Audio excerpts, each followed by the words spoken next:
स्वागत करता हूँ एक बार फिर से Aman nursery and garden YouTube channel में।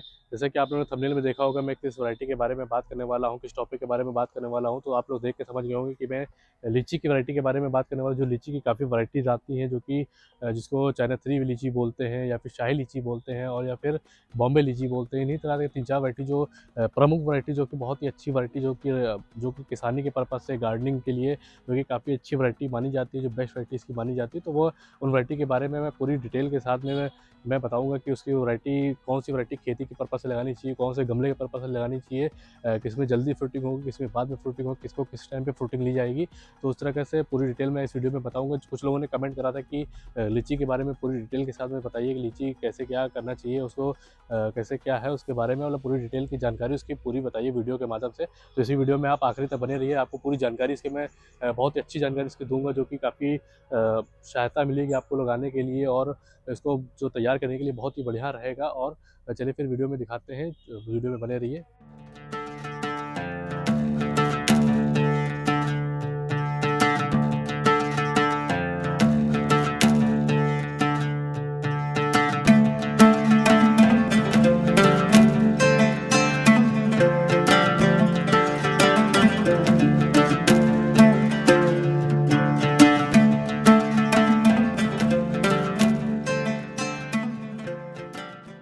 अब जो वैरायटी आप देख रहे हैं, जो मैंने ये हाथ में अपने पकड़ा हुआ है, इस वैरायटी का नाम है चाइना थ्री लीची। चाइना थ्री लीची की खास बात ये है कि जो कि अर्ली बोलते हैं इसको। जैसे कि आपने कटहल में सुना होगा वियतनाम अर्ली जैकफ्रूट, जो कि कटहल की वैरायटी आती है, उसी तरह लीची में आता है कि अर्ली वैरायटी। चाइना थ्री एक अर्ली वैरायटी है, और जो कि देख सकते हैं इसमें छोटे से पौधे में लगभग 2 से ढाई फीट का पौधा है। इस पे देखिए 3 फल इस पे लगे हुए हैं। ये देखिए इस पे 3 फल ये लगे हुए हैं, एक नीचे लगा हुआ है, एक दो ऊपर फल लगे हुए हैं। तो ये फल इतनी जल्दी क्यों आ गए, इसका रीज़न ये है कि इसकी अर्ली वैरायटी है, जो कि हमारी जो साइंस है, जो उन्होंने काफ़ी इस पे रिसर्च करके इसको वैरायटी को बनाया गया है, जो कि काफ़ी अच्छी वैरायटी इसको बनाया गया है। और ये वेस्ट बंगाल साइड में ज़्यादा इसका उत्पादन होता है।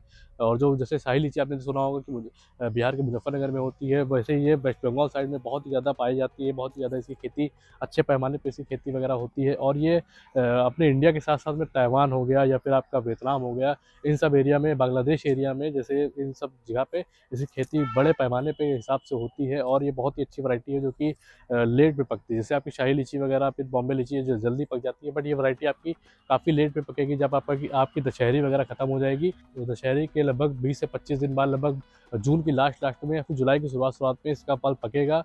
जैसे कि अभी देख सकते हैं इसमें छोटा सा फल लगा हुआ, बट शाही लीची में जैसे मैंने अभी कुछ दिन पहले मैंने ही देखा, उस पर काफ़ी बड़ा इसका साइज आ चुका है फल का। बट इसमें देखिए एकदम छोटा सा फल अभी लगा हुआ है, जो कि काफ़ी लेट वैरायटी होती है। और ऐसी खास बात ये है कि जैसे लोग बोलते हैं कि बिल्कुल ही सीडलेस होती है, मैं बता दूं बिल्कुल सीडलेस ये नहीं होती है। हल्का सा छोटे से आकार में इसके अंदर बीज पड़ा होता है। जैसे आपने बेर के अंदर देखा होगा, जैसे एप्पल बेर बोलते हैं कि सीडलेस होता है एप्पल बेर, बट वैसा नहीं। उसके अंदर हल्का बेर वगैरह का छोटे से बीज वगैरह उसके अंदर होती है। जैसे सीडलेस सिंधु बोलते हैं आम में, सीडलेस सिंधु होता है, बट उसमें सीड बिल्कुल ख़त्म नहीं होती है, चाहे हल्की सी परत तो उसके अंदर रहती है। उसी तरीके से इसके अंदर भी छोटी सी बीज इसके अंदर, भले उसके अंदर बीज के अंदर पल्प वगैरह ना हो, बट इसके अंदर बीज के आकार में लीची के अंदर रहता है। और ये काफ़ी मीठी वैरायटी है। इसके अंदर जो रस होगा वो काफ़ी अच्छा रस, हालाँकि बहुत ज़्यादा नहीं होता, बट जो भी होता है वो बढ़िया सा इसके अंदर होता है, और जूसी होती है काफ़ी, और खाने में भी बहुत ही मीठी होती है, जो कि आप आसानी से इसको अपने गार्डन वगैरह पे अपनी खेती के पर्पज़ से लगा करके इसको खा सकते हैं। इसका पेड़ बहुत ज़्यादा बड़ा नहीं होता है, जैसे शाही लीची का आपने देखा होगा कि काफ़ी बड़ा पेड़ होता है, काफ़ी बड़े वृक्ष होते हैं। इसका उतना बड़ा वृक्ष नहीं होता है, इसकी कैनोपी थोड़ी-सी छोटी रहती है, और आपके गमले में या फिर खेती के पर्पज़ से बहुत ही आसानी से लगा सकते हैं इसको। और इसकी ख़ास बात ये बहुत अच्छी है कि कभी-कभी इसमें जो है विंटर के टाइम पे भी कुछ-कुछ इस पे फ्लावर्स वगैरह, कुछ-कुछ फल्स वगैरह फ्रूट्स वगैरह इस पे बन जाते हैं। मतलब इसमें साल में 2 बार फल आता है, बट मेन फल जो आपका आएगा, मेन जो खाने लायक में अच्छा फल आएगा, वो आपका इसी टाइम पे, जो आजकल का मौसम है अप्रैल, मई, जून के आस-पास में, तभी फल इसका अच्छा आएगा। और उधर आप जाएँगे तो अक्टूबर, नवंबर के आस-पास जो फ्लावरिंग होती है वो चिट-पुट होती है, मतलब बहुत ज़्यादा इस पे फ्लावरिंग नहीं होती है, वो चिट-पुट कहीं-कहीं कुछ-कुछ डालों में उस पे हो जाता है। जैसे हार्मोन्स वगैरह अच्छे उसको मिल गए, तो वहाँ पे इस पे फ्लावरिंग वगैरह आ जाती है। और आप गमले के लिए अगर ढूँढते हैं कि गमले के लिए वैरायटी, बहुत अच्छी वैरायटी ये है। अब गमले में आप हर गार्डन हर गार्डन में ये वैरायटी होनी चाहिए, हर टेरेस गार्डन में ये वैरायटी होनी चाहिए गमले के लिए। क्योंकि शाही लीची में क्या होता है कि 4 साल, 5 साल, 3 साल या 6 साल भी लग जाते हैं इसको फ्रूट्स के आने में, फ्रूट्स को उसको पकड़ने में। बट ये वैरायटी ऐसी है कि आपको साल 2 साल में इसको रिज़ल्ट दिखने लगेगा, बट बहुत ज़्यादा इसपे फल नहीं लेने हैं। अभी जो इसपे फ्रूट दिख भी रहा है, वो फल फ्रूट्स तोड़ दिए जाएँगे, मैं खुद उनको हटा दूँगा, तोड़ दूँगा। हालाँकि ये सेलिंग के लिए पौधे होते हैं, डिस्प्ले के लिए फ्रूट्स वगैरह रोके जाते हैं, बट मैं खुद हटा देता हूँ इन सबको बाद में जब ये थोड़े बड़े-बड़े फल होते हैं, क्योंकि अगर फ्रूट्स वगैरह लेंगे तो पौधे को जान से मारेंगे। शुरू में तो आपको अच्छा लगेगा कि हाँ, पौधा बढ़िया चल रहा है, सही है, फल भी लगा हुआ है, फल भी हार्वेस्ट कर लिया। बट जब आपकी ठंडक पड़ेगी, अगर आप केयर नहीं कर पाते हैं, मान लो उसके ऊपर आपने ध्यान नहीं दिया, तो ठंडक में वो फल आपका बिल्कुल, जो पौधा आपका होगा बिल्कुल मर जाएगा, बचा नहीं पाएँगे। फिर वही होगा कि मेरे पौधे मर गए, पता नहीं क्या दिक्कत है, कि आप फिर उसकी समस्या ढूँढते रहेंगे। प्रॉब्लम वही होती है कि आप लोग जल्दी फल इस पे ले लेते हैं, बट जो केयर करते हैं, जो इस पे टाइम टू टाइम सारी चीज़ का ख़्याल रखते हैं, सारी दवाओं के बारे में पता है, सारा जो टेक्निकल इसका है वो सारी चीज़ें पता होती है, तो वो लोग पौधे को बचा ले। 4-5-6 फल हम लोग जैसे 4-5-6 फल इसमें ले भी लें, तब भी ये पौधा ज़िंदा रहेगा, चलेगा, क्योंकि हम लोग को सारी चीज़ें इस पे पता है कि कौन समय में क्या पानी चाहिए, कौन समय में कैसा क्या इसको मटेरियल चाहिए, कैसे खाद चाहिए, कैसे फर्टिलाइज़र चाहिए, सारी चीज़ें हम लोग को पता रहती है, तो इसलिए हम लोग उसको सँभाल ले जाएँगे। बट अपने गार्डन में आप लोग 1-2 फल ही लीजिएगा शुरुआत में 1-2 साल में, उसके बाद 2 साल, 3 साल जब पुराना हो जाए, तब आप इस पे भर-भर के फ्रूटिंग लीजिए। और लीची के पौधे पे अच्छी फ्रूटिंग लेने के लिए 3 साल कम से कम चाहिए। 1 साल नहीं, 2 साल नहीं, 3 साल, 6 महीने, 8 महीने का तो हमारे यहाँ का होता है तैयार हुआ, बट आपके यहाँ जाएगा तो लगभग 2 से ढाई साल इसको पालिए। उसके बाद अच्छा बनाइए, मजबूत करिए, प्रूनिंग करिए। प्रूनिंग जितनी अच्छी करेंगे, जितनी प्रूनिंग होगी, उसपे उतना अच्छा फ्लावरिंग वगैरह आएगी, उतना अच्छा फ्रूट्स वगैरह आएँगे, और उतना अच्छा बौर वगैरह बनेगा, मंजर बनेगा, जो कि बढ़िया रहता है। और फ्लावरिंग वगैरह के बाद में फूल भी बहुत बढ़िया सेट होता है। तो 3 साल कम से कम इसको समय दीजिए अपने आप को इसको मजबूत बनाने के लिए। और फिर दिखाता हूँ आपको नेक्स्ट वैरायटी, जो नेक्स्ट वैरायटी अब जो है वो दिखाता हूँ आपको। अब लीची की एक खास वैरायटी मैं आपको दिखाने वाला हूँ, जो कि लीची की बहुत ही बेस्ट वैरायटी, अपने पूरे इंडिया के अंदर सबसे अच्छी वैरायटी को इसको माना गया है। चाहे वो गवर्नमेंट के द्वारा हो, चाहे वो पब्लिक के द्वारा हो, चाहे वो गार्डनर के द्वारा हो, चाहे वो खेती के द्वारा हो, सब चीज़ों में इस वैरायटी को सबसे बेहतर और सबसे अच्छा माना गया है। इसका नाम है शाही लीची, जो कि बिहार के मुज़फ्फरपुर एरिया में बहुत ही बड़े पैमाने पे, अच्छे पैमाने पे काफ़ी किसान इसकी खेती करते हैं, इसका कल्टीवेशन करते हैं, जो कि काफ़ी अच्छा इस पे मुनाफ़ा और आमदनी वगैरह इस पे कमाते हैं, जो कि मेरे भी जानने वाले काफ़ी किसान हैं, जो कि इस पे काम करते हैं, और बहुत ही बढ़िया इस पे रिज़ल्ट मिलता है। और मार्केटिंग इसकी बहुत अच्छी रहती है, और अपनी मार्केट में कम आता है, बाहर की मार्केट में इसकी सप्लाई बहुत ज़्यादा होती है। जैसे कि विदेशों में इसकी सप्लाई बहुत ज़्यादा, क्योंकि लीची अपने एरिया की सबसे अच्छी मानी जाती है। पूरे इंडिया में इतनी अच्छी लीची, इतने अच्छे उत्पादन के साथ में उस मिट्टी में, जहाँ पे बिहार की मिट्टी में इतनी अच्छी से हो पाता है, वो अदर जगह पे इतनी अच्छी से नहीं हो पाता है, क्योंकि जो मिठास होता है, जो उसका कलर होता है, वो उसी एरिया में लगभग आता है। हमारे एरिया में भी उतना अच्छा नहीं होता जितना वहाँ पे अच्छा होता है उन एरिया में, क्योंकि हमारे यहाँ भी काफ़ी पेड़ लगे, उतना अच्छा रिज़ल्ट नहीं आता है वहाँ के क्लाइमेट में, वहाँ के एटमॉस्फेयर पे, वहाँ की ज़मीन में। वहाँ के किसानों ने काफ़ी अच्छा रिज़ल्ट वहाँ पे लाते हैं, और काफ़ी वो लोग केयर और मेहनत भी करते हैं। तो इस वैरायटी की बात ये है कि जैसे शाही लीची की पहचान ये रहती है कि इसका जो पौधा होगा वो बिल्कुल सीधा नहीं चलता है। उसका पौधा होगा हल्का टेढ़ा-मेढ़ा होता है, हल्का बेंड करता है कहीं न कहीं पे, टेढ़ा-मेढ़ा चलता है। और इसकी यही ख़ास बात है, जो कि जैसे में आप ऑनलाइन पौधा मँगाते हैं, मैं आपको फ़ोटो भेजता हूँ, कुछ लोग कहते हैं, "अरे भैया पौधा तो टेढ़ा है, इसको चेंज कर दीजिए।" तो बस वही है कि लोग समझ नहीं पाते हैं कि पौधा जो इसका होता है शाही लीची का, वो बिल्कुल सीधा अगर आपका है, शाही लीची का बिल्कुल स्ट्रेट सीधी डंडी पे है, तो समझ लीजिए वो पौधा बिल्कुल ओरिजिनल नहीं है। हल्का-फुल्का अगर बेंडिंग, जैसे आप पौधा देखेंगे, यहाँ से गया हल्का टेढ़ा हो गया, फिर यहाँ से एक हल्का टेढ़ा हो गया, फिर ऊपर जाकर के धीरे-धीरे टेढ़ा-टेढ़ा करके के ऊपर पौधा चला गया है। तो इसकी खास बात यही है कि पौधा हल्का-फुल्का बेंड करता है, टेढ़ा-मेढ़ा चलता है हल्का, बिल्कुल स्ट्रेट इसका पौधा नहीं चलता है। स्ट्रेट अगर चल रहा है, बिल्कुल सीधा जा रहा है, तो समझ लीजिए वो सीड वाला है, देसी पौधा वो है, जो कि सीड के माध्यम से उगाया जाता है, बट ये वैरायटी वाला पौधा नहीं होता है। और जितने भी पौधे लीची के होंगे, उन पे किसी पे आपको ग्राफ्ट नहीं मिलेगी।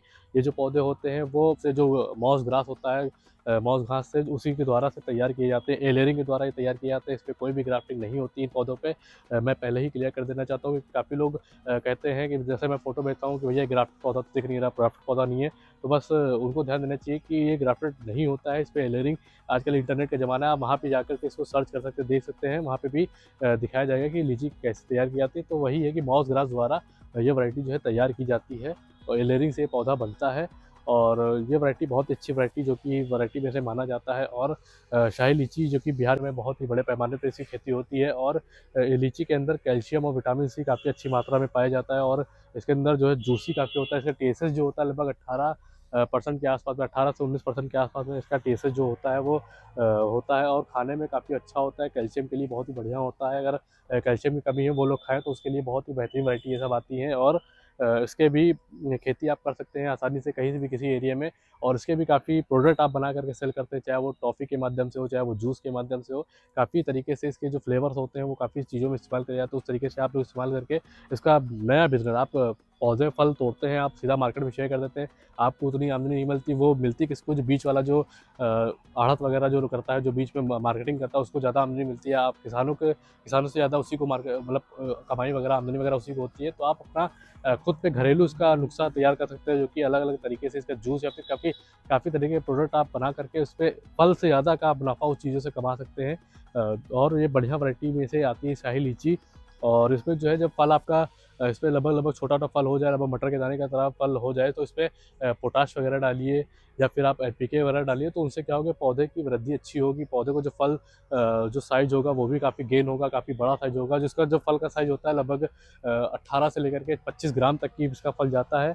और मार्केट के अंदर जैसे आपने देखा होगा कि बहुत ही रेड बिल्कुल डार्क रेड में कलर में होता है। जैसे वो लीची से ज़्यादा ना खरीदें, क्योंकि उन पे केमिकल का स्प्रे होता है। वो आप लोग भी जानते हैं, अभी बीच में काफ़ी न्यूज़ में भी ये बात खबर बहुत उड़ी थी। न्यूज़ चैनल पे आपने देखा होगा कि बिल्कुल रेड लीची अगर होती है, बिल्कुल ही डार्क रेड होती है, तो उसमें केमिकल वगैरह का स्प्रे करा जाता है। और जो वैरायटी होती है वो खाने के लिए आपके लिए हानिकारक है, जो कि सेहत के लिए वो वैरायटी ठीक नहीं होती है। तो खुद आप कोशिश करिए कि अगर आपके पास ज़मीन हो, आपके पास स्पेस हो, तो ये वैरायटी आप खुद अपने घर पे लगाइए, खुद तैयार करिए।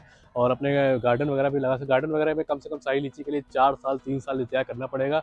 हालाँकि फ्रूटिंग वगैरह 2 ही साल में आ जाएगी, बट वही बात है कि आपको इसके फल वगैरह तोड़ने पड़ेंगे लगभग 3 से 4 साल में, अच्छी फ्रूटिंग के साथ में लेना पड़ेगा। और उसकी समय-समय से प्रूनिंग करिए। प्रूनिंग करने से होगा आपका पौधा बुशी होगा, कैनोपी अच्छी बनेगी, जो कि फ्रूटिंग के लिए बहुत मददगार करेगा, बहुत ही बढ़िया रहेगा। कुछ परसेंट ही लोग इसका जो है, जो किसान होते हैं, जो 100 में लगभग 2-3% ही लोग केमिकल वाला जो कि कलर बनाने के लिए सेल करते हैं। बट ज़्यादातर लोग तो ओरिजिनल और अच्छी वैरायटी ही सेल करते हैं, मतलब अच्छे तरीके से ही सेल करते हैं। और इसपे कोई दवा नहीं पड़ती। ख़ास बात ये है कि इसपे कोई कीटनाशक वगैरह नहीं पड़ता है इतना। कुछ छोटे-मोटे तो डाल दिए जाते हैं, बट ज़्यादा इसपे कीटनाशक वगैरह नहीं पड़ता है। और इसपे वाटरिंग का स्प्रे ज़्यादा होता है। जैसे आपके फल इतने-इतने हो जाएँ, तो इसके ऊपर वाटर का स्प्रे करिए। 3-4 बार वाटर का स्प्रे करेंगे, तो वाटर के स्प्रे करने से इसकी जो मिठास है वो काफ़ी हद तक बढ़ेगी, और इसकी क्वालिटी बहुत ही अच्छी फ्रेश होगी, और बहुत ही बढ़िया इसका फ्रूट हो जाएगा, जो कि आपके मार्केटिंग के लिए या फिर आप कहीं भी सेल करना चाहते हैं, या फिर अपने घरेलू खाने के पर्पज़ से भी आप अगर खाएँगे तो आपको काफ़ी अच्छा मिलेगा, काफ़ी बेनिफिट्स रहेंगे। तो वाटर का स्प्रे 2-3 बार कम से कम, फल पकने तक के 3 बार तो कम से कम होना ही होना चाहिए वाटर का स्प्रे। जैसे कि किसान भाई हैं, अपने टैंकर के द्वारा से आप बाग की धुलाई करते हैं, उस तरीके से आप इसका जो नोज़ल जेट होता है, जो एयर गन वाला होता है, उसी तरीके से आप उसका स्प्रे वगैरह कर सकते हैं। और गार्डनिंग के लिए तो आप नॉर्मल 1-2 लीटर के स्प्रे में भर करके आप इसका वाटरिंग का स्प्रे फल वगैरह पे कर सकते हैं। और जिसको पकाने की विधि होती है, जो कि आपको फल बहुत ज़्यादा मीठा करना है, तो अपने घर पे टाट का जो बोरा होता है, जिसमें गेहूँ वगैरह आता है, उसके बोरे में आप वो फल को रख लीजिए। आप नॉर्मल बाज़ार से कहीं से भी खरीद के लाइए, कहीं से तोड़ के लाइए। मान लीजिए अगर उसका टेस्ट खट्टा आ रहा है, उसका मिठास नहीं आ रही, तो आप जो हम लोग का जैसे घरेलू नुस्खा होता है, जो कि घर पे लोग उसको टेस्ट बढ़ाने के लिए करते हैं, जो कि अपने उसको टाट के बोरे में भर लीजिए। उसके बाद इसमें 3-4 दिन पानी डालते रहिए उस बोरे के ऊपर, तो लीची भी भीगती रहेगी। और 3-4 दिन बाद खाएँगे तो उसका टेस्ट जो होगा वो बहुत ही मीठा हो जाएगा, बहुत ही स्वादिष्ट आपको लगेगा, बिल्कुल मीठा इसका फ्रूट होगा। और उसका जो टेस्ट वही भी मैंने बताया 18% के आस-पास में होता है, बहुत ही बढ़िया वैरायटी ये है। इसको भी आप आसानी से गार्डनिंग या फिर खेती के पर्पज़ से आसानी से इसको लगा सकते हैं। चलिए अब दिखाते हैं आपको नेक्स्ट वैरायटी। और ये वैरायटी जो है अपने इंडिया में, उत्तर प्रदेश में हो गया या फिर आपका मुज़फ्फ़रपुर हो गया, उन एरिया में भी ये इस वैरायटी को लगाया जाता है। और आपका ये वेस्ट बंगाल में भी ये वैरायटी लगाई जाती है। और ये काफ़ी अच्छी वैरायटी है, जो कि खाने के पर्पज़ से भी बहुत अच्छी होती है। जैसे मैंने पिछली बार बताया कि इसमें कौन-कौन से विटामिन इसमें पाए जाते हैं, तो उस तरीके से इसमें भी यही हाल है, इसमें भी होता है। और ये भी, और जब आप इसकी खेती के पर्पज़ से आप अगर करते हैं, बिज़नेस के पर्पज़ से आप करते हैं, तो इसका पहले पौधा आप सैंपल के तौर पे लगाइए। आप मेरे यहाँ से लीजिए, कहीं से भी लीजिए, बट इसका पौधा पहले आप सैंपल के तौर में 2-2 पौधे या 3-3 पौधे जो अपने ज़मीन के चारों कोने हैं, उसपे 3-4 जगह पे अलग-अलग, जैसे आपका बहुत बड़ा एरिया आपका है, तो अलग-अलग जगह पे 3-4-5 पौधे इसके लगाइए। और सैंपल आप इसका लीजिए, कैसे क्या है, मतलब कैसे इससे फल वगैरह बन रहे हैं, कैसे इसकी हार्वेस्टिंग हो रही है, कैसे क्या हो रहा है, मतलब सारी तरीके से इसका पूरा रिज़ल्ट ले लीजिए। अगर आप 100 में 90, 95 या 100% भी संतुष्ट होते हैं, तब आप इसकी खेती आसानी से कर सकते हैं। बहुत ही आसानी से इसकी खेती हो जाएगी, जो कि काफ़ी अच्छा ये फल होता है। आमदनी के लिए बहुत ही अच्छा फल होता है, क्योंकि बहुत ज़्यादा इसकी मार्केट में आपको ये फल ढूँढेंगे बहुत ज़्यादा, तो अगर जैसे आम होता है, आम तो बहुत बेहिसाब होता है, उस तरीके से नहीं होता, कम परसेंट में होता है, बट कम परसेंट में होगा, क्योंकि इसका जो फल होता है वो बाहर एक्सपोर्ट ज़्यादा होता है विदेशों में। तो इसलिए अपने इंडिया में बहुत कम समय में और कम फल इसका मिल पाता है। तो आप लोग इसको मार्केटिंग के लिए अच्छे, और उसका रेट भी आप देखेंगे मार्केटिंग के अंदर काफ़ी अच्छा और महँगा रेट बिकता है इसका। सस्ता रेट तो नहीं बिकता है, आप लोगों ने देखा होगा ठेले वगैरह कहीं भी आप लोगों ने खरीदा होगा, महँगे रेट में इसका फल जाता है और इसकी पैकिंग वगैरह आप जितनी अच्छी करेंगे उतनी अच्छी पैकिंग में इसका रेट अच्छा मिलेगा। तो इसी तरह आप लोग समझ चुके होंगे कि मैंने पूरी जानकारी दी, और जो जानकारी रह गई हो, जो चीज़ें हो सकता है वो आपको पता हो कि आपके एरिया में कैसे क्या हाल है इसका, हो सकता है कुछ चीज़ें मैंने नहीं बताई जो कि आप लोग इसके अच्छे तरीके से जानते हो, तो वो हमारे कमेंट पे आप उसके माध्यम से आप साझा कर सकते हैं। तो मुझे उम्मीद है कि मैंने भी जो चीज़ें बताई वो आप लोगों को समझ में आ चुकी होंगी, और अच्छे तरीके से आप उसको समझ चुके होंगे। चलिए फिर मिलते हैं नेक्स्ट वीडियो में, तब तक कि हमारी वीडियो को लाइक करें और हमारे चैनल को सब्सक्राइब करें और हमारे वीडियो को शेयर करें, ताकि लोगों तक इसकी जानकारी पहुँचती रहे। तब तक के धन्यवाद।